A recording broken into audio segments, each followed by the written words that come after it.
Muitas pessoas têm tido seus sonhos destruídos pela falta de confiança absoluta em Deus. A Bíblia está repleta de exemplos de grandes sonhos cumpridos para a glória de Deus. Encontro com a Palavra é um programa escrito pelo Dr. Dick Woodward e narrado por Pastor Edson Bruno.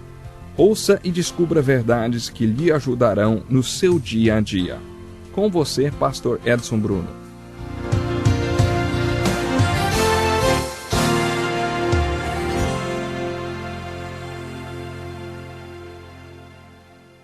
Nesta aula continuaremos a nossa pesquisa sobre o livro de Gênesis, o primeiro dos 66 livros que compõem a Bíblia.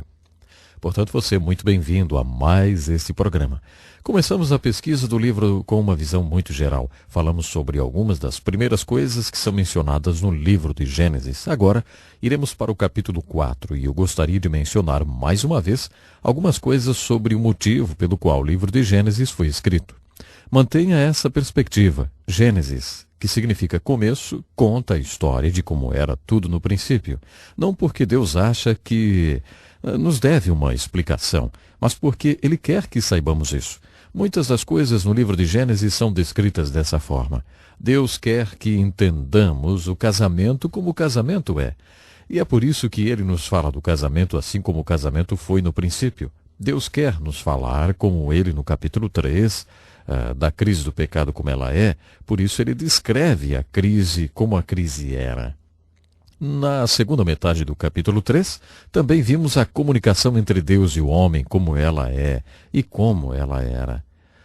Assim que o homem caiu, vemos Deus procurando o homem e tentando se comunicar com ele, fazendo perguntas como: "Ei, onde você está?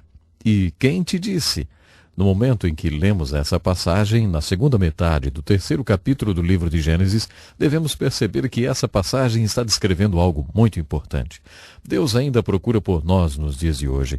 Deus ainda se comunica conosco nos dias de hoje. Se pudermos entender isso, então poderemos entender as muitas experiências que temos, especialmente experiências trágicas ou de crises. Muitas dessas experiências trágicas ou de crise são o resultado de Deus procurando nos alcançar, tentando chamar a nossa atenção e se comunicar conosco, tentando nos fazer pensar sobre onde nós estamos. Há alguns anos conheci um homem que era o comandante de uma esquadra de aviões da Marinha. Ele me contou de uma vez que havia ensinado a todos os seus pilotos como usar os pontos de orientação quando estivessem perdidos.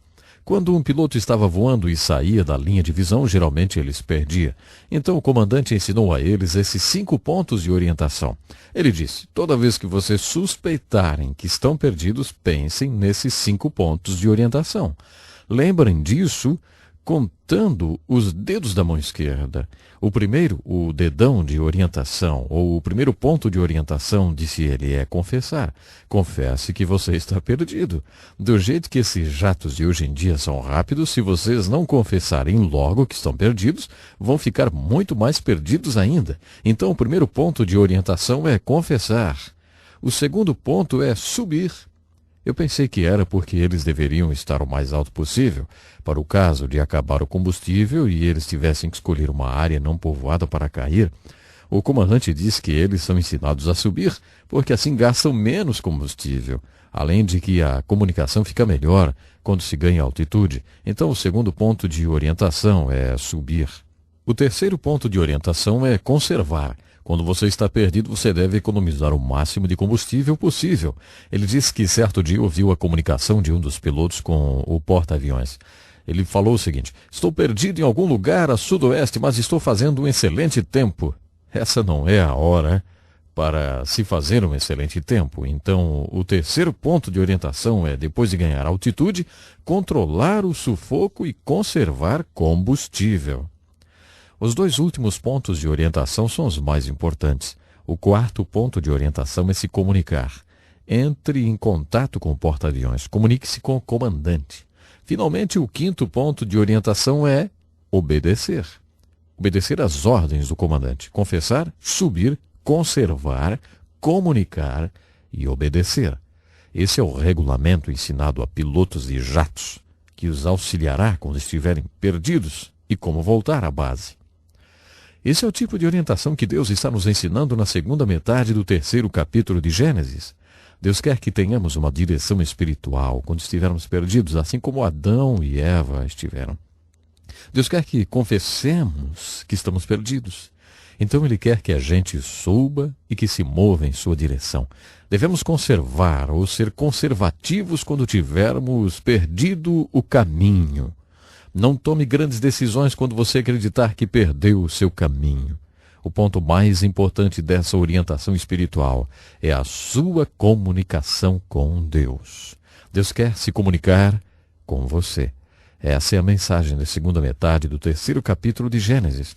Quando Deus se comunicar com você, ouça e obedeça ao que Ele tem a dizer. A mãe de Jesus disse: seja o que for que Ele lhe disser para fazer, faça. Essa regra é eterna. Sempre obedeça quando você acreditar que Deus está se comunicando com você. Ainda no 3º capítulo de Gênesis, podemos encontrar as consequências positivas, como Deus procurando por nós e tentando nos resgatar, e também as consequências proféticas. Por exemplo, em Gênesis 13:15, temos a primeira profecia messiânica. Não temos que esperar até o capítulo 12 de Gênesis, com a história de Abraão, para ouvir falar no maior plano de Deus, a salvação ou a redenção. Em Gênesis 3:15, Deus nos fala sobre o seu grande plano, quando ele diz à serpente: eu farei com que você e a mulher sejam inimigas uma da outra, e assim também serão inimigas a sua descendência e a descendência dela. Esta esmagará a sua cabeça e você picará a descendência dela. Sabe, essa é uma profecia messiânica, se você entende do que esse versículo está falando. Essa é a primeira dica das Escrituras que afirma que Deus trará alguém a este mundo e esse alguém irá consertar as coisas. É claro que há muitas consequências negativas para a mulher, para o homem, e para o homem e a mulher. A mais séria dessas consequências negativas é encontrada no final desse capítulo. É o que chamamos de divórcio com Deus. Eles estão divorciados de Deus. Eles são banidos do jardim. A aplicação disso tudo é incrível. É possível que a aplicação disso possa ser a mensagem de Deus descrita dessa forma. Se vocês não aprenderem a colocar a minha palavra em primeiro lugar e interpretar todas as suas necessidades na luz da minha palavra, se vocês não perceberem que vocês vivem de toda a palavra que foi dada por mim a vocês, então vocês serão expulsos do planeta. Eu acho que isso é possível mesmo em nosso tempo. No fim desse capítulo nos é dito que uma espada flamejante guarda o caminho para a árvore da vida. Deus e o homem estão separados e o único caminho pelo qual o homem pode voltar é através da espada flamejante. Muita gente acredita que a espada flamejante é uma imagem de Jesus Cristo, a palavra da vida, porque Jesus é o único caminho de volta. Quando ele veio, ele disse: eu sou o caminho e não há outro. Aquela espada flamejante também pode ser uma imagem da palavra de Deus, porque a fé vem através do ouvir a palavra de Deus. Portanto, de uma forma bastante real, a palavra de Deus é o único caminho de volta à árvore da vida. No capítulo 4, vemos outra consequência da queda do homem. No capítulo 4, temos a descrição de conflito na visão de Deus, porque Deus quer que entendamos o conflito como ele é. Estamos em conflito com nós mesmos. Estamos em conflito sempre com nossos colegas, maridos e esposas. Estamos em conflito com nossos filhos, nossos pais. Temos conflitos entre patrão e empregados. As greves são constantes e, é claro, temos os conflitos entre nações. O conflito é um de nossos maiores problemas.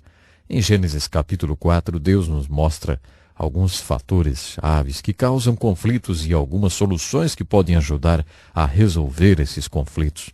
Ele nos mostra essa verdade através da história de 2 irmãos. Esses 2 irmãos se parecem muito com a gente. Seus nomes são Caim e Abel.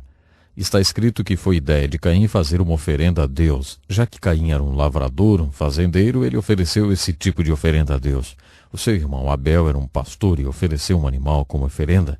Ambos levaram oferendas a Deus. Se você ler a história cuidadosamente, vai perceber que Deus não estava muito satisfeito com Caim como homem. Caim não era aceitável aos olhos de Deus, portanto, Deus não aceita a oferenda de Caim. Observe cuidadosamente. Então, é dito que Deus estava satisfeito com Abel. Temos 2 palavras aqui que eu gostaria de apresentar a você nesse ponto. Essa palavra vem do grego. A primeira é exegeses. Essa é uma bela palavra que significa extrair de um verso da Escritura tudo que está dentro desse verso. Nos seminários estudamos grego porque pretendemos ser estudantes da Bíblia ou pastores. No primeiro ano estudamos a gramática grega. Se você estudar o grego por 4 anos, os próximos 3 anos serão exegese.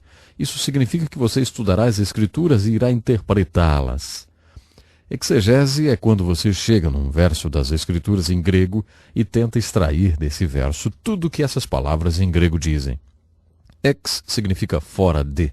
Exegese significa então extrair de um verso tudo o que ele diz. A outra palavra é o oposto de exegese em grego, que é eisegesis. Eis em grego quer dizer o oposto de ex. Eis significa dentro. Então, exegese, eisegese quer dizer que você vai até um verso da Escritura e lê dentro desse verso algo que não está explícito. Isso é bobagem. Conforme você for aprendendo as regras para o estudo da Bíblia, vai descobrir que isso é uma grande bobagem. Já vimos exemplos disso no relato da criação em Gênesis, onde muita gente acha que houve uma catástrofe entre os versos 1 e 2. Isso simplesmente não está lá. Isso é ler dentro das Escrituras alguma coisa que não está lá. Quando lemos a história de Caim e Abel, é fácil ler algo que não esteja lá. Caim não foi instruído a trazer um sacrifício animal. No livro de Levítico, as pessoas eram instruídas a trazer oferendas de grãos, se era com grãos que eles trabalhavam. Portanto, a oferenda não era a questão mais importante nessa história. É óbvio que a questão mais importante não é a oferenda, é o homem. No capítulo 11 do livro de Hebreus, há um comentário sobre essa história. E esse comentário diz que Abel, através de sua oferenda, deu seu testemunho de que era correto como homem.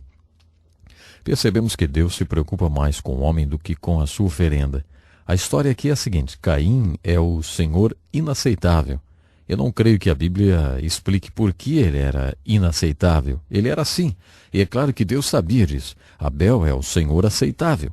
Agora o Senhor inaceitável e o Senhor aceitável trazem uma oferenda a Deus, e Deus rejeita a oferenda do Senhor inaceitável. O Senhor inaceitável, diz a Bíblia, fica zangado e deprimido. Ele estava zangado, muito zangado. Mais uma vez estamos ficando sem tempo aqui e eu gostaria de me despedir de você deixando um dever de casa hoje. Leia essa história bastante conhecida de Caim e Abel.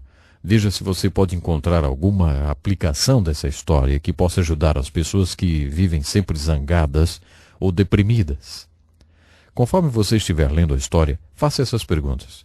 O que a história diz? O que significa? E o que significa para mim? Se você estiver zangado ou deprimido, veja se consegue encontrar alguma ajuda nessa história tão conhecida. Bom, como disse, o nosso tempo já acabou e eu gostaria de encontrar você no nosso próximo programa. Até lá então. Que lição importantíssima. Obrigado, Pastor Edson Bruno. Prezado ouvinte, coloque em prática o que você ouviu aqui. Sem dúvida, sua vida será grandemente abençoada. Este é um estudo escrito pelo Dr. Dick Woodward, na voz do Pastor Edson Bruno. Escreva-nos e solicite o material. Nosso endereço é Encontro com a Palavra, Caixa Postal 2011, CEP 89201-970, Joinville, Santa Catarina. Até o nosso próximo Encontro com a Palavra.